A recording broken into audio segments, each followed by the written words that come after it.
Epic Universe is Florida's newest theme park, and there is so much to know about this place, but I'm gonna make it simple. I've got the 10 tips and tricks that are gonna make sure you visit Epic Universe like a pro.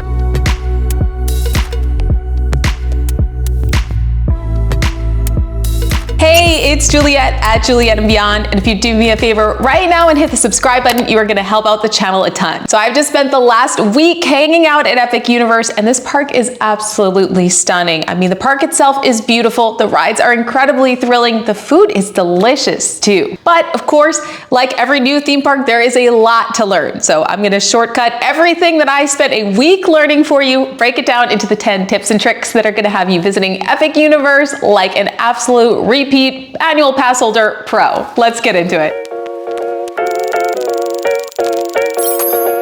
Number 1, make sure you know what rides are open for early park admission and have a plan. All right, so this may come as a surprise, and it definitely caught me a little bit off guard, but only part of the park is open during early park admission. This is not a critique on Universal, just something to prepare for. Some rides are more technically complicated and therefore need more downtime. But what can you do during early park admission? So all of Celestial Park is open to enjoy, and that of course includes both rides, Stardust Racer, that giant coaster, and the very gentle, very lovely Constellation Carousel. You can also do most of Super Nintendo World. That includes Mario Kart Bowser's Challenge and Yoshi's Adventure. And it includes both rides in Dark Universe, so that's Curse of the Werewolf and Monsters Unchained. But what is missing from this list? So you cannot get on Donkey Kong Minecart Madness. This is so unfortunate. You also can't do anything from Isle of Berk. And the big omission here, there are no Harry Potter rides available during early park admission, so you cannot do Battle at the Ministry, which is, by the way, hands down the most popular ride in the park. I thought I'd be clever and queue up for the Ministry of Magic ride during early park admission, thinking that it would shortcut me a lot of wait times, even though the ride's not open. During my experiment, I still ended up waiting about 2 hours total with this method. I really don't recommend it. But don't worry, there is a winning strategy for how you can really effectively leverage the early park admission hour. The move, prioritize as many of these 3 rides as you can. The Mario Kart ride, Curse of the Werewolf, or Stardust Racers. All these rides had a almost non-existent wait time during that early hour, and later in the day, those lines were quite significant. So there's a great return on investment if you keep for these rides early. One other small note on early park admission, the park itself will actually open at 7:30 as they prepare to let you get the full use of that hour by pre-lining up at the portals. Plan your morning schedule accordingly.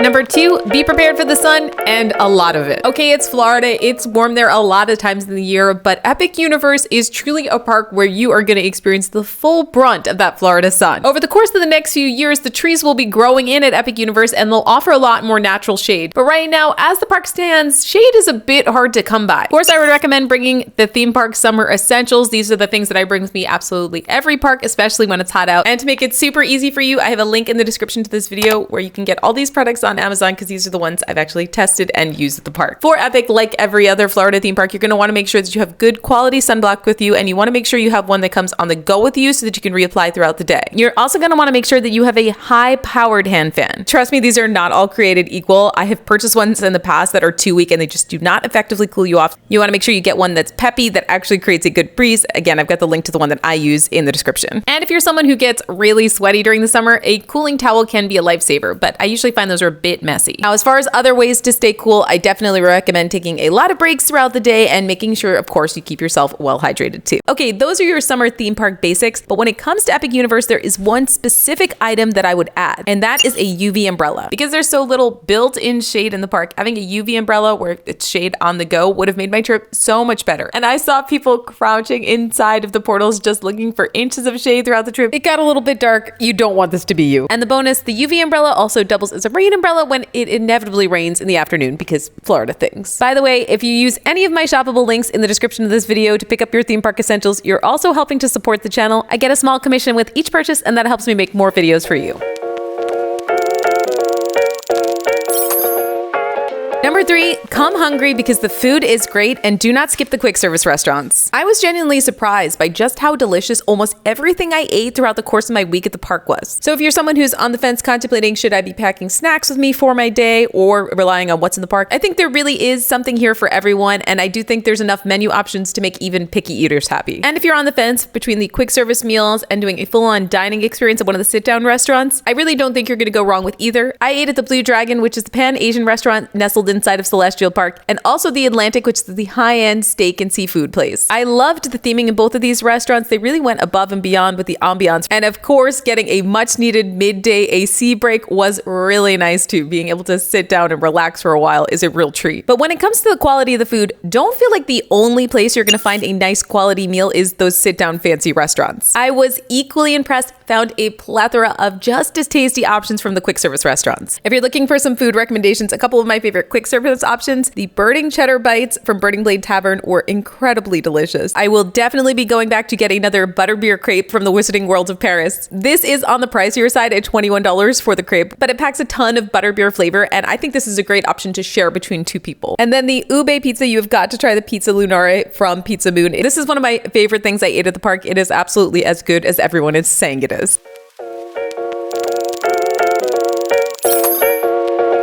All right, enough on food, let's talk characters. Number 4, know that you should expect pretty long lines for the park's character meets. Epic Universe has 2 incredibly popular character meets. That's Toad in Super Nintendo World and Toothless and Hiccup over in the Isle of Berk. Don't worry though, just because these characters pack lengthy lines, it doesn't mean you need to cross them off your to-do list. You just need a plan. Let's start out tackling how to meet Toad. Most days expect to wait at least an hour to meet this little guy. You can find his meet location right in front of the 1UP factory. And unfortunately, when it comes to timing, this will change on a daily basis, so your best bet is to ask a team member in Super Nintendo World for when you can expect to meet him that day. And when it comes to getting the best wait time, as always, doing things early in the morning will net you better wait times than going later at night as the park gets more crowded. On to how to meet Toothless. So the good news is Toothless is doing continuous character meets through the end of the day, but the big gotcha, who accompanies him, will change out throughout the day. So you could be meeting Hiccup, Astrid, or one of the other Vikings. You'll find his character meet located in the Haddock Paddock in the back of the Isle of Berk. And the wait times for meeting this adorable dragon are, you're gonna need to conquer your fears. Expect an average wait time of around 100 minutes. I was not joking when I was telling you this was incredibly popular. If you've got early park admission, the best strategy is to hop in towards the end of that early park admission hour so that you can shortcut some of the longest wait. And be wary of doing this too close to park close. This line can get capped at capacity before the park day ends.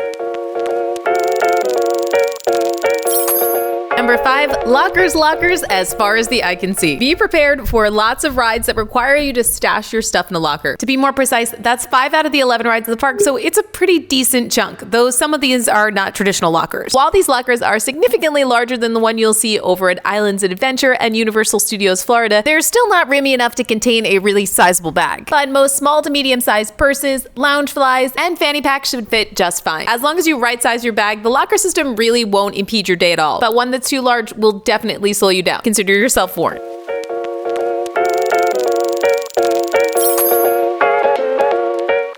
Number 6, do not skip the shows. So of course, it's natural when you're thinking theme park, you're thinking about the rides. But the 2 feature show offerings at Epic Universe are definitely on the do not miss list. Real care, attention, and I would definitely say budget has been sent on these shows to make them real standout offerings. Over in the Wizarding World, you can catch Le Cirque Arcanu. This is located in what looks like a giant circus tent. You'll see it as soon as you walk into the world. This is a fantastical stage show where beasts come to life. There's a mix of live performers, puppetry, and special effects, and I genuinely found this show to be delightful. The performers in it were excellent. The stunts were great. And of course, I definitely appreciated the nice seat in the AC for a long stretch. The other option, the Untrainable Dragon. This is located in the How to Train Your Dragon world. This show stole my heart. I have to tell you, this is my favorite of the 2. It stars Hiccup, Astrid, Toothless, and it runs about 20 minutes in length. And I will not spoil anything for you, but there are some real genuine moments of wonder, and I had several like, wow, how did they do that type things. The Untrainable Dragon show is great for all ages, but in particular, I know kids are gonna love this one. The great thing about both the shows is that even when the park is busy, the wait times for these are pretty manageable. I honestly got in line for both the shows too early. I'd aim to arrive about 20 minutes ahead of time. That should be plenty. Now, if you have an express pass to the park, we'll talk more about that in a bit. You can use it at both Le Cirque Arcanu and also at the Untrainable Dragon show. Just know it's not gonna get you a huge advantage in the seat that you select, but if you have it already, you might as well use it.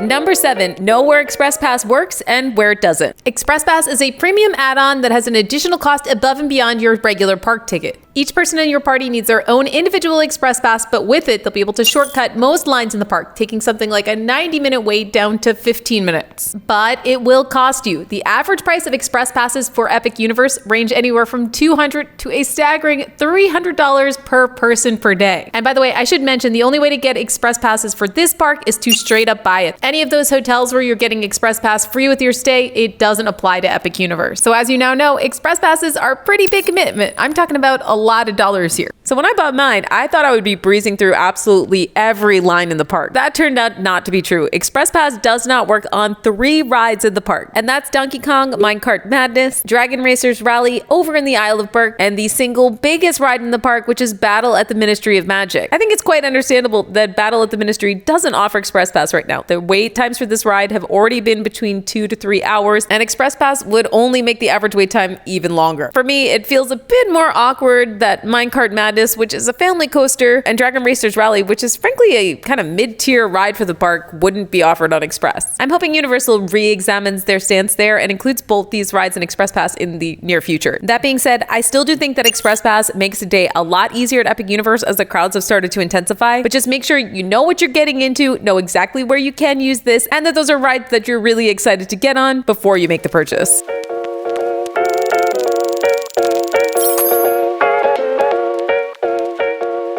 Number 8, rain really affects Epic Universe. This is Florida, and just like there will be blazing heat in the summer, there will also be a lot of rain. In particular, if you've got to visit anywhere between late May to October, you can expect that Florida is gonna do its dumping rain on you in the afternoon thing. And of course, visiting Epic Universe, this is an outdoor theme park, so you're probably prepared for some level of operational changes during bad weather. But buckle up, because 7 out of the 11 rides in the park shut down when there's rain. That doesn't mean there's nothing to do at Epic in the rain. This doesn't mean you're necessarily going to have a bad time if you're visiting during the rainy season. But as always, I think it's important to manage your expectations and make adjustments to your day, especially if you know that you're going to be hitting rough weather. A couple quick tweaks for you. This is a great time to plan on prioritizing those shows as part of your park day, and grabbing a dining reservation at Blue Dragon or the Atlantic could make a lot of sense during this time. It'll get you out of the weather and also give you a chance to experience one of the full-service restaurants.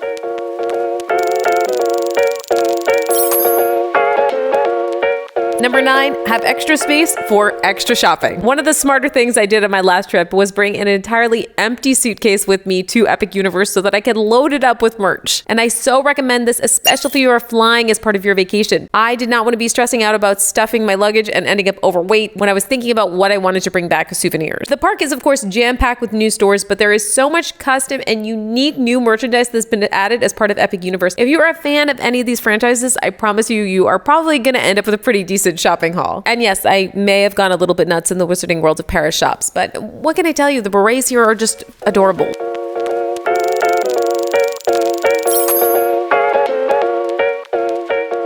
And number 10, know that some rides can hit capacity. So wait times for the rides at Epic Universe have been growing day over day. And with that, some rides have literally been getting to capacity before the end of the park day. What exactly does that mean? That means team members will shut down the ability to queue up for the line before the anticipated park close so that they can get through all the remaining guests in some reasonable amount of time. On most days, this only applies to the ride in the Wizarding World, the Ministry of Magic. But I have occasionally seen this impact Minecart Madness too. What this looks like in practicality is around 7 p.m. these rides have been shut down and no one new has been able to queue up if they're not already in the line. But this is incredibly dynamic, so it changes day by day, so there's no fixed time or guarantee that lines will be capped at all. So my advice, if you're at the park on a day where it seems like things are pretty slammed and one of these 2 rides is a real priority that you haven't gotten to do not wait until the absolute close of day in order to get in line. Well, there you have it, my top 10 tips for visiting Epic Universe. Let me know in the comments below right now if you've got an Epic Universe trip coming up, when you're visiting, how long you're staying for.